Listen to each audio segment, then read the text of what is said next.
Every single Wednesday and Saturday night, millions of Americans engage in a ritual of self-delusion. They line up at convenience stores, clutching a worn-out wallet to exchange a few crisp dollars for a slip of paper, a scrap of hope.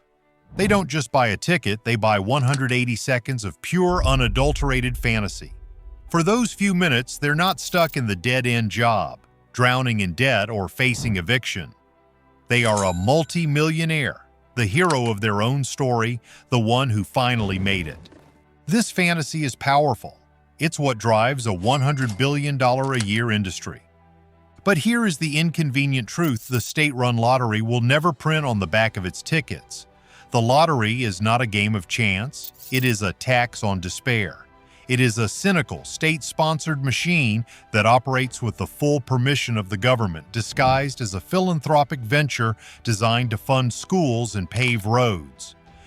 A third largest prize in the game's history, but have you ever wondered where the money goes when you buy a ticket? Here's Rachel Wolf with the answer.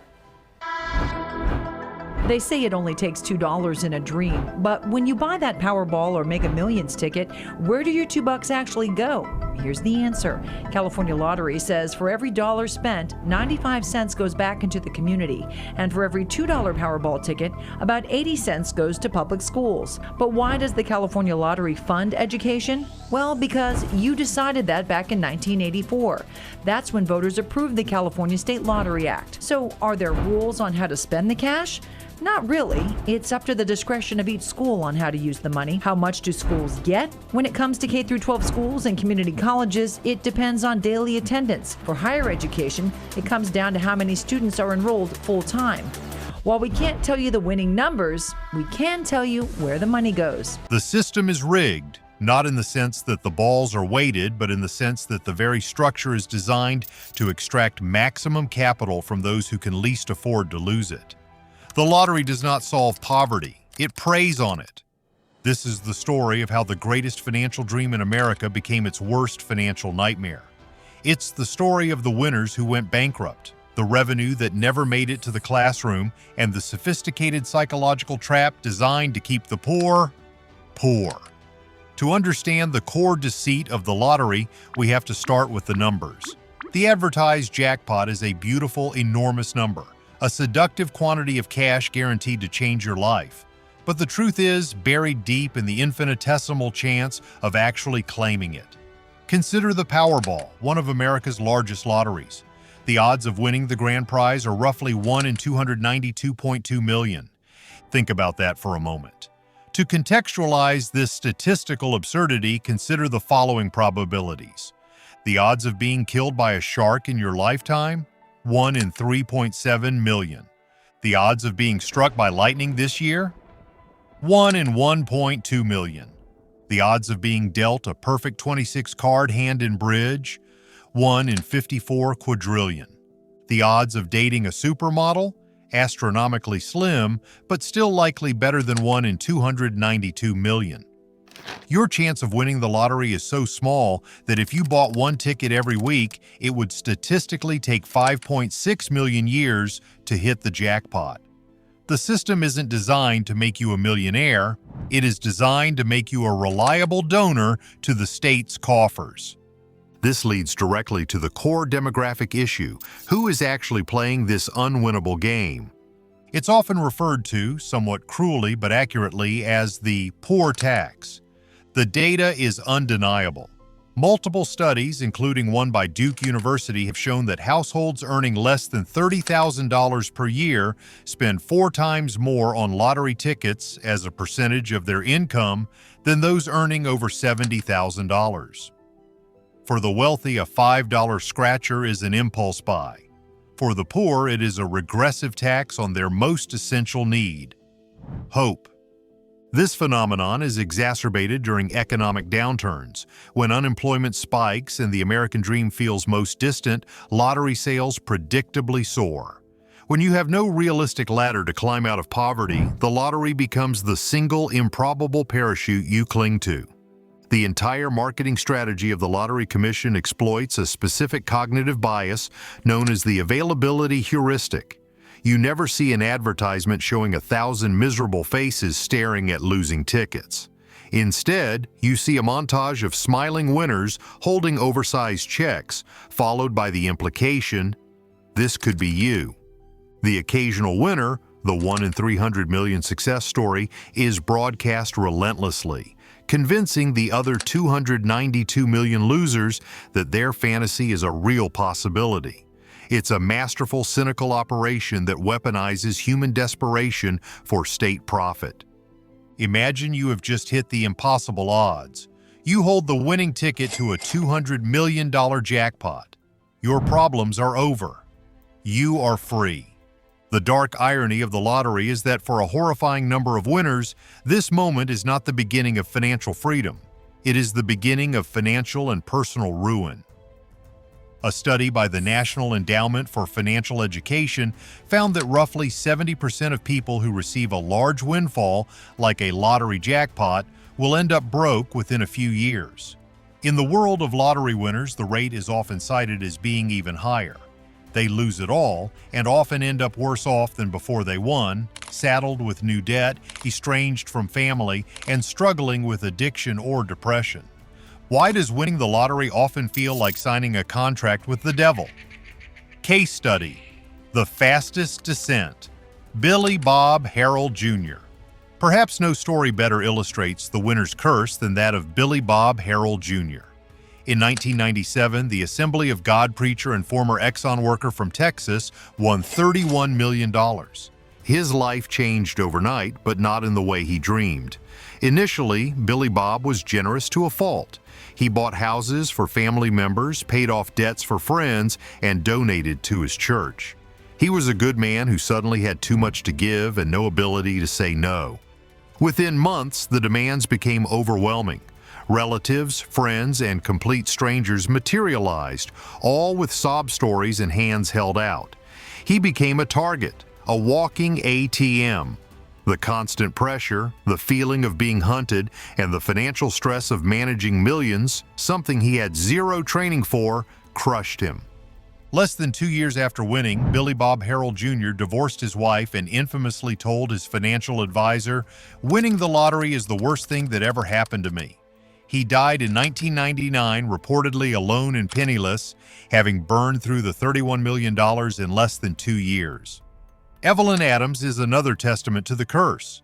She didn't just win once, she won the New Jersey State Lottery twice in 1985 and 1986, banking over $5.4 million. Statistically, winning twice is like being struck by lightning on consecutive Thursdays. She should have been set for life. Instead, she was ill-equipped to handle the sudden wealth. She fell victim to a string of bad investments, most notably a gas station that quickly failed, and developed a crippling gambling addiction. She reportedly spent countless hours in Atlantic City casinos trying to recapture the thrill of the win, only to lose every penny she had.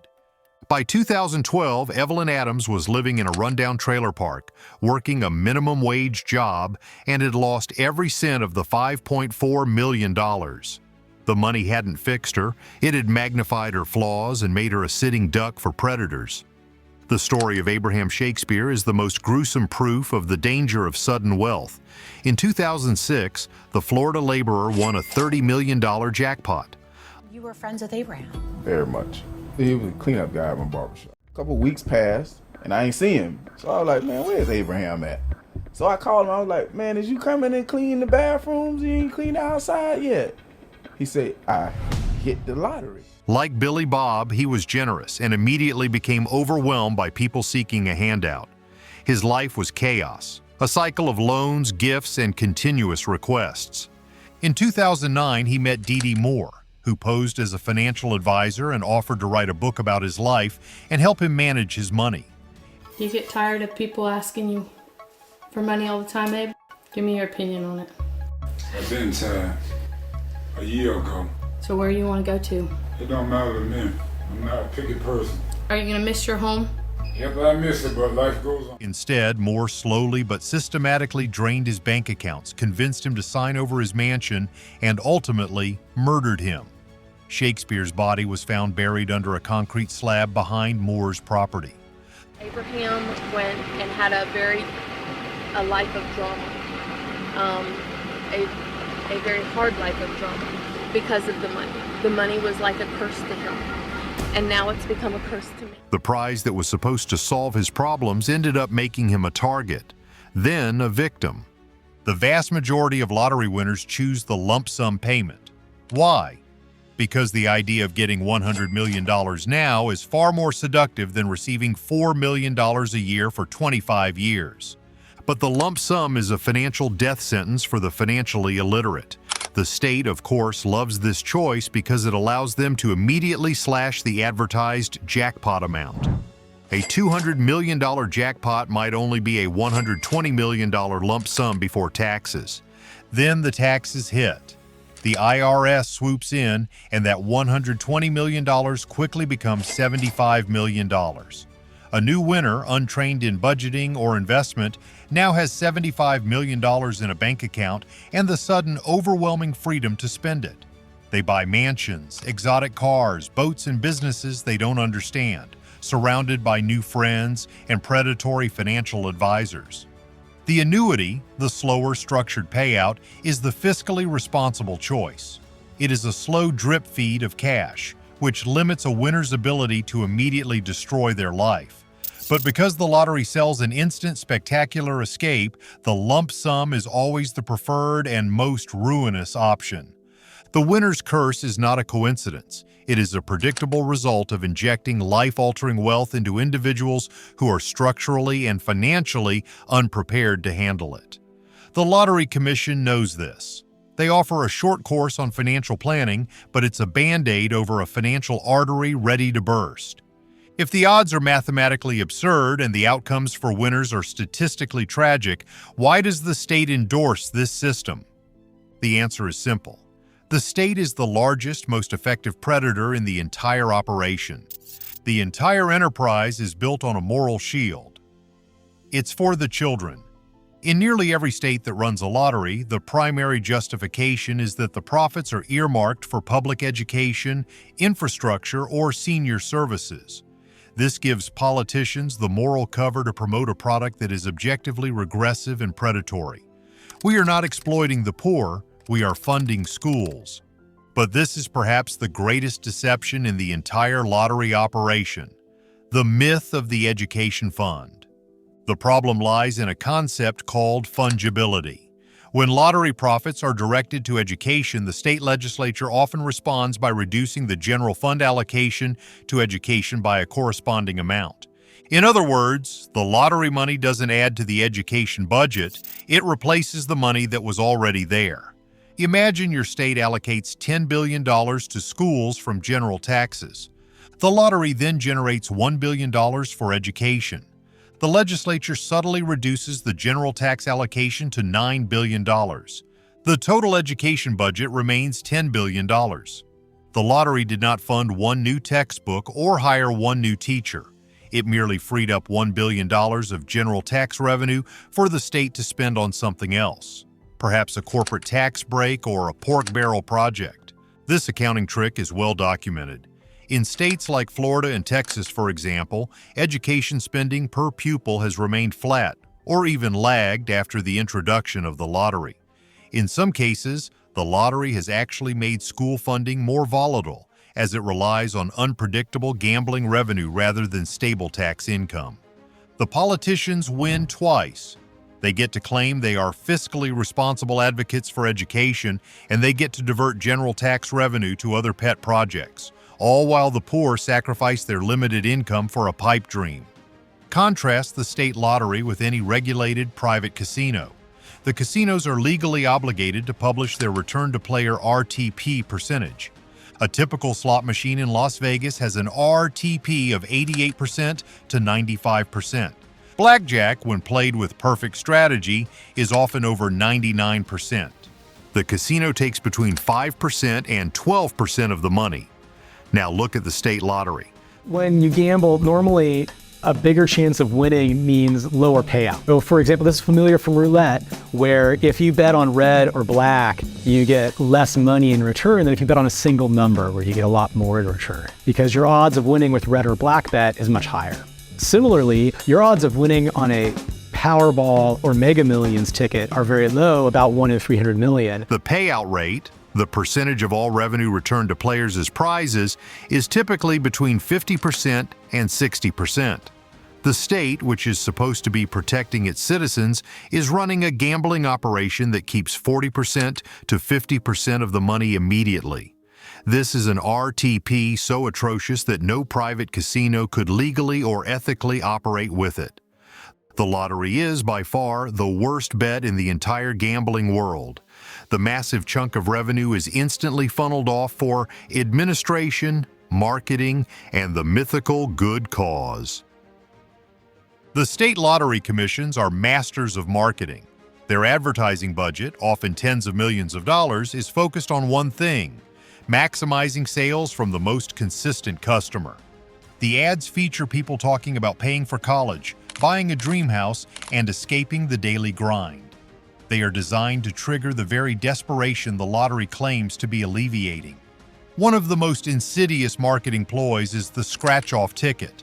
The scratcher is designed to provide instant gratification and to encourage binge playing.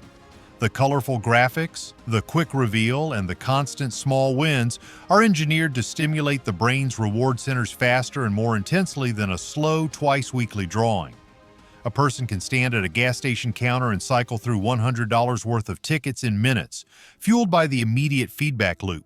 This form of advertising is so targeted and effective that it has drawn comparison to the predatory tactics used by payday loan companies. Both industries monetize the immediate financial distress of low-income communities. Finally, to puncture the illusion of fair play, we must remember the scandals. If the state is running the game, surely it is impervious to fraud, right? Enter Eddie Tipton. Tipton was the Director of Information Security for the Multi-State Lottery Association, MUSL, the very organization that draws the winning numbers for games like Powerball and Mega Millions. Tipton didn't need to guess the numbers, he simply needed to know them.